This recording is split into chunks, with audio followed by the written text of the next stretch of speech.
Hearings are underway over federal agents' use of force outside of an ICE facility in Broadview, Illinois. And already, the judge in that case is delivering some of the sharpest rebukes we've heard yet of the Trump administration's immigration crackdown. Judge Sarah Ellis singled out the Border Patrol commander leading the operation, saying he, quote, admitted that he lied about being struck by protesters before using tear gas.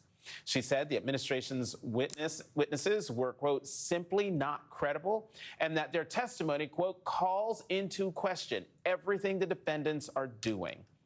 The judge went further, saying the agent's conduct shocks the conscience.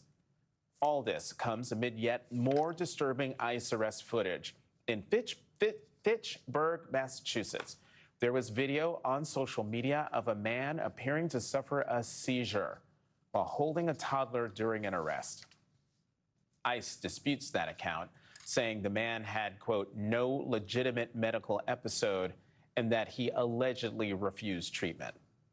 And in Chicago, ICE officers can be seen arresting a daycare teacher in a daycare parking lot, despite designations of schools as sensitive locations. DHS pushed back on reports that agents chased her into the daycare center, saying they arrested her inside a vestibule and not in the school. Parents say the incident nonetheless left their children traumatized. All I heard her was crying. And it was just like a very guttural human just cry. I lied to my 5-year-old. And I said, yeah, she's okay.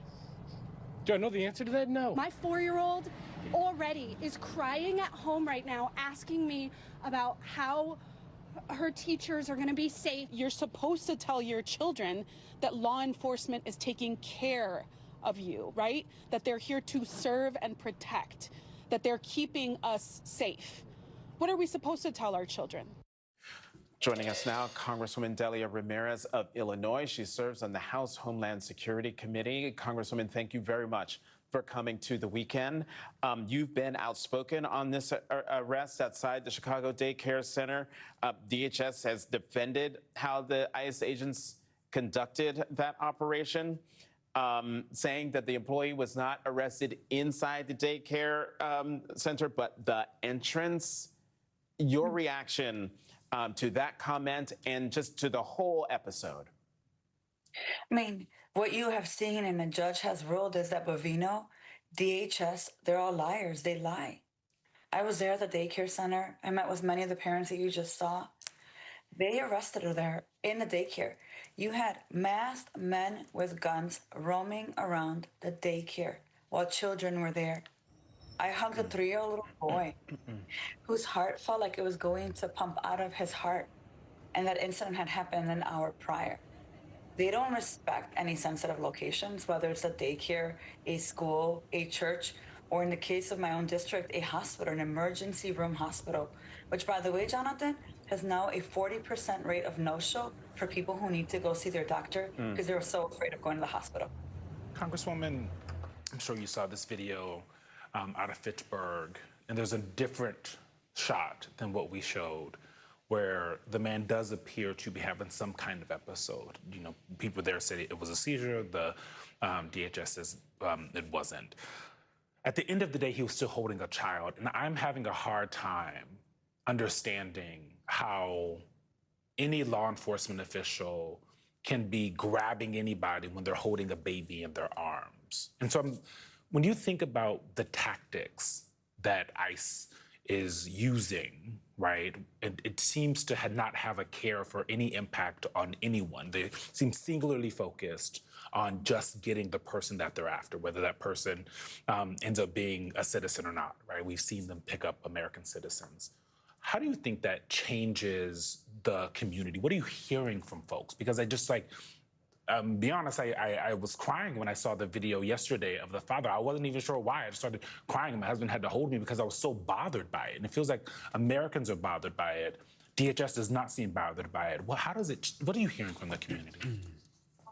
President Trump has said that they haven't gone far enough. Yeah. A man holding his toddler baby having a seizure and the baby practically getting choked out by the seatbelt. I mean, if that doesn't compel you into anger, frustration, and fear, I don't know what would be. It is indefensible what they're doing. You know what people are telling me here on the ground in Chicago? By the way, so many of us feel already PTSD from the Black Hawk helicopters flying over yeah. homes on a daily basis. That the Department of Homeland Security, that is supposed to protect us from domestic terrorism, has become a domestic organization of terror, a domestic terrorism organization. They are so afraid of leaving their home, whether they have a passport or not. I just came from one of the shopping centers in my district, a ghost town. 60% loss in profit at one place, 80% in another, 25% in another. And it doesn't even matter if the workers have status or not, or if the customers do. People are afraid of leaving their home. Children don't want to go to school. And so to me, we have bills in Congress, the Protecting Sensitive Location Bill. I'm going to be frank with you, not every Democrat's on it. It's about 100 of us, 214 Democrats. Every single person who wants to protect children in churches, in schools, and hospitals should be on that bill immediately.